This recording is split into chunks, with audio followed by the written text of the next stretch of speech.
Bienvenue les amis, bienvenue sur Foot à Vue, le football comme à la maison les amis. Je suis très heureux de vous accueillir ici dans mon petit chez moi pour échanger, partager, kiffer sur notre passion commune, le football. Et oui, on va parler du match qui vient tout juste de se terminer entre le Paris Saint-Germain et Angers. Les amis, abonnez-vous, c'est très important. Appelez du monde, les copains, les voisins, la famille, tout le monde, tous sont les bienvenus pour parler football ici chez Foot à Vue. Avant tout, jingle.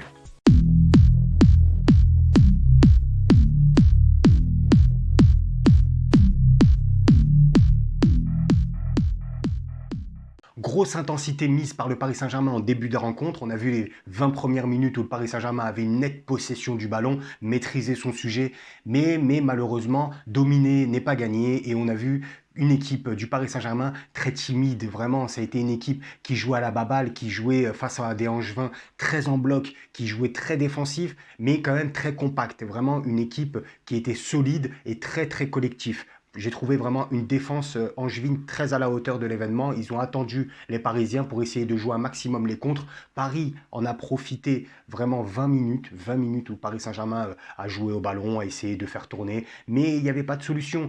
Des passes laser de Verratti, exceptionnel Verratti pour moi, c'est le maestro, mais Verratti, voilà, c'était de la beauté pure ce soir. On a vu vraiment qu'il a apporté énormément dans les dernières passes. Il a essayé d'alimenter les attaquants, mais malheureusement Icardi, des grosses difficultés offensives, avec aussi Mbappé qui est un peu dans le zig, dans le zag, et voilà. Mais j'ai trouvé vraiment un Verratti, les 20 premières minutes exceptionnelles. Il a quand même été à la hauteur de son standing, ce qu'on attendait, et c'était vraiment le régulateur de cette équipe du Paris Saint-Germain.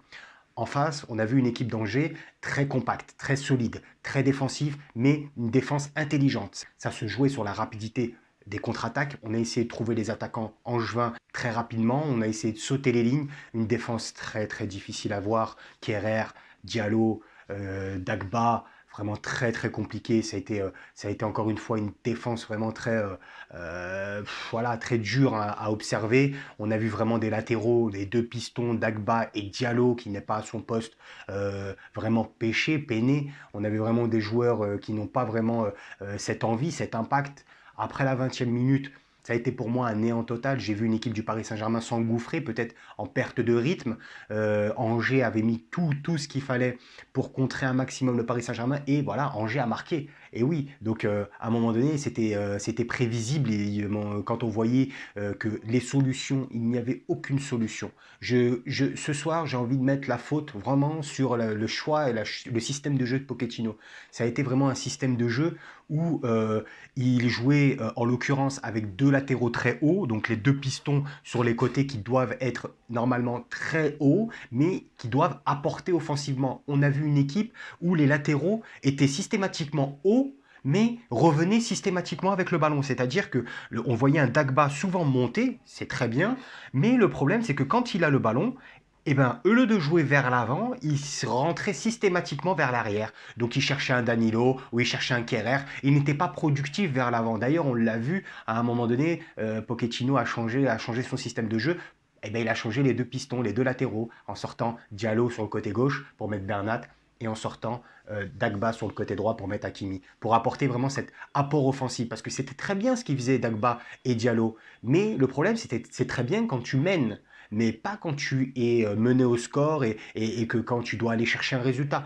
Donc, il a vite. J'ai été ravi qu'il ait fait ce changement parce qu'on a vu l'intensité qu'a mis Bernat, malgré que c'était un retour de très longue date, parce que c'est vrai qu'il n'a pas joué depuis longtemps, mais quand même, j'étais plutôt ravi de revoir Bernat, cette fluidité, cette rapidité qu'a Bernat, c'est toujours intéressant dans ce genre de match. Mais c'est vrai que le Paris Saint-Germain rencontre des grosses difficultés ces derniers temps en championnat. Je trouve vraiment une équipe du Paris Saint-Germain à double visage, qui a deux visages, un visage en Ligue des Champions et un autre visage en Ligue 1. Je trouve pas ça normal quand on s'appelle le Paris Saint-Germain.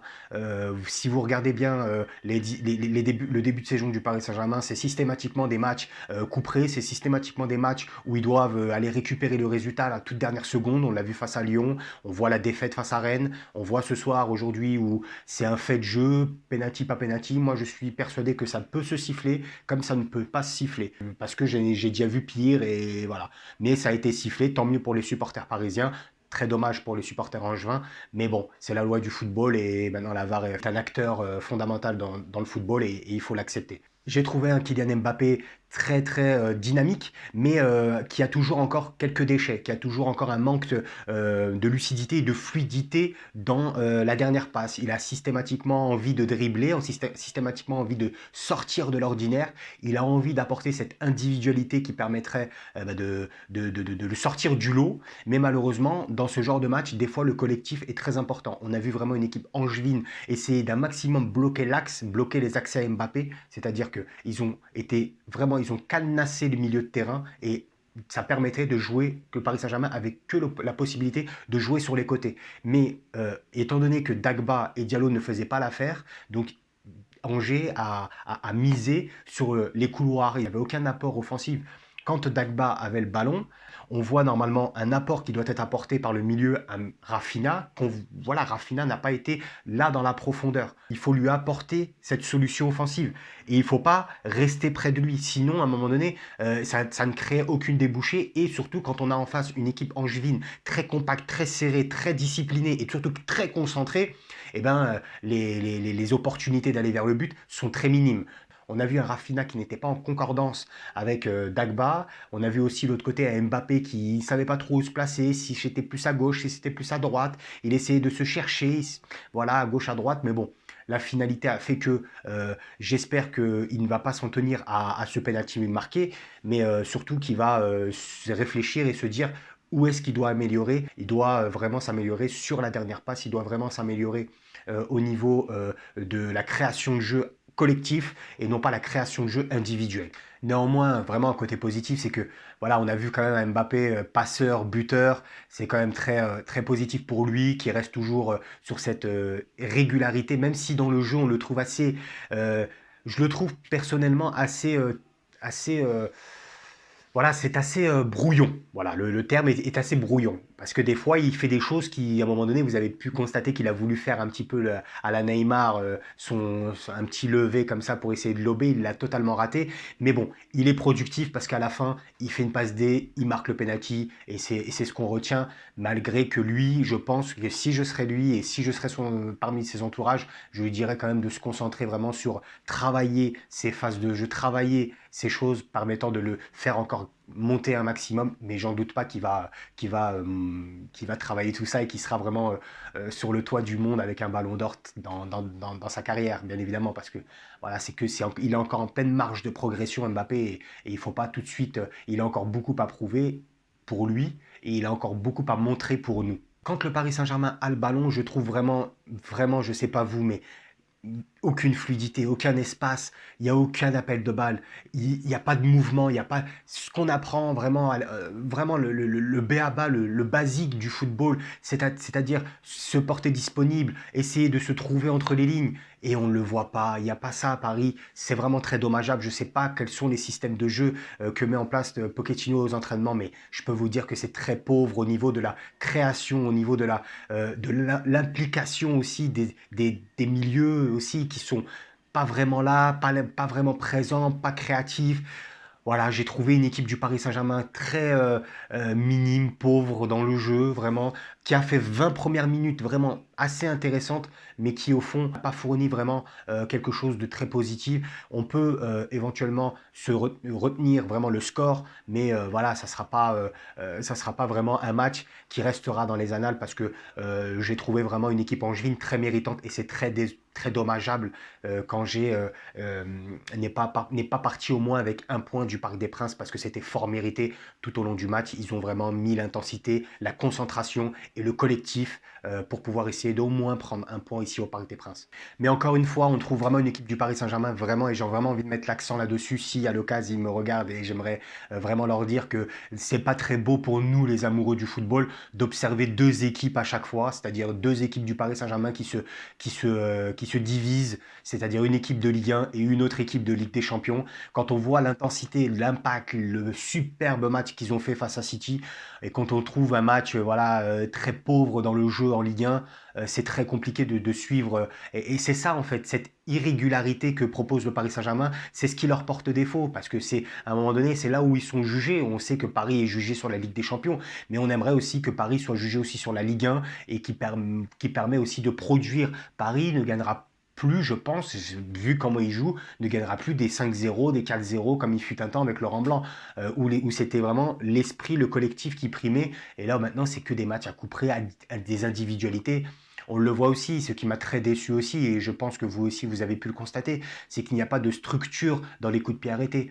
Mbappé tape les corners, comme tape les coups francs, comme tape les pénaltys. Il n'y a pas de structure, on ne sait pas qui doit faire quoi. Et souvent, les corners, les coups de pied arrêtés, les coups francs indirects sont souvent synonymes de néant total parce que bah, ce n'est peut-être pas le bon geste technique parce qu'il faut savoir qu'un coup de pied arrêté, je ne vous l'apprends pas bien évidemment, ça se travaille à l'entraînement et je ne sais pas à Paris comment sont travaillés les coups de pied arrêtés. Systématiquement, Paris, sur le tas de coups de pied arrêtés qu'ils ont, et bien souvent c'est le néant total. Voilà, je sais pas vous, vous pourrez éventuellement me dire ce que vous en pensez, mais moi je trouve qu'à Paris, il est très rare les buts sur corner, il est très rare les buts sur coup de pied arrêté, il est très rare, voilà, je trouve que avec l'intensité que met les défenseurs comme Marquinhos, comme Danilo, on l'a vu un peu ce soir, mais avec le gros gabarit qu'ont ces joueurs-là, le gros impact qu'ils peuvent avoir sur les coups de pied arrêtés, je pense que c'est très mal utilisé de jouer comme ça. Donc voilà, le score final 2-1 pour le Paris Saint-Germain face à Angers. Bravo aux Angevins, bravo à cette équipe d'Angers qui a été vaillante, qui a été fort vaillante, parce que c'était pas facile face à une équipe du Paris Saint-Germain chez eux avec des supporters qui étaient quand même présents à Paris, où ils ont mis quand même pas mal d'ambiance, les supporters parisiens. Vraiment, vraiment bravo à cette équipe angevine. Et franchement, je vous le dis, Angers ne méritait pas la défaite parce qu'au vu de ce qu'ils ont proposé, ils ne méritaient pas, vraiment, vraiment pas la défaite. Mais bon, c'est la loi du football, c'est ça. Et Paris, vraiment, il faut qu'il rehausse vraiment son jeu pour qu'ils essayent non pas d'être une équipe à réaction, mais d'être une équipe qui marque et qui fait gagner l'équipe et qui peut plier un match au bout de 20 minutes. Voilà. Paris doit se reparamétrer en mode tueur, en mode assassin, en mode équipe vainqueur pour essayer d'aller chercher cette Ligue des Champions parce que ça passe par là, ça passe par ce genre de match qu'il faut aller gagner. Des fois, c'est pas facile, c'est des matchs à l'extérieur où il pleut, il fait froid, l'hiver. Plein de paramètres, plein de contextes sont aussi paramétrés pour que Paris puisse aller aussi chercher ce genre de match. On le voit, toutes les équipes, Real Madrid quand ils vont gagner la Ligue des Champions, ils vont jouer des matchs compliqués à Elche, Liverpool quand ils vont gagner la Ligue des Champions, ils vont jouer des matchs compliqués à West Brom, et ainsi de suite. C'est pas facile, c'est des matchs couperés, c'est des matchs très durs, mais qu'il faut aller chercher. Paris a eu l'avantage ce soir de jouer à domicile face à des supporters qui s'étaient vraiment au taquet, et voilà, donc il faut quand même se concentrer sur le jeu. Je pense que Pochettino doit vraiment monter un cran. Je veux pas m'attarder sur Pochettino, mais bon, quand même, c'est le moment de montrer un petit peu que tu gères un petit peu la situation au niveau tactique et au niveau technique. Donc Pochettino essaye de faire en sorte que ton équipe soit plus agréable à voir jouer et qu'il y ait au moins un fond de jeu intéressant pour nous les amoureux du football. Les amis, c'est encore avec grand plaisir que j'ai pu débriefer cette rencontre avec vous. Voilà, je suis toujours heureux, fier, honoré de vous voir toujours de plus en plus parce que ça commence à gravir les échelons, on commence à monter des niveaux, des caps et j'en suis très fier que ça soit avec vous, que ça soit main dans la main avec vous. En tout cas, c'est que le début. Je tiens à vous préciser que Foot à Vue, c'est le début d'une très grande aventure et je vous le dis, vous avoir avec moi, c'est mon plus grand bonheur. Donc les amis, je vous propose de continuer à vous abonner, de continuer à faire parler de Foot à Vue autour de vous. En attendant, je vous souhaite à tous et à toutes une excellente soirée, un excellent week-end et on se dit à très vite. Ciao, ciao.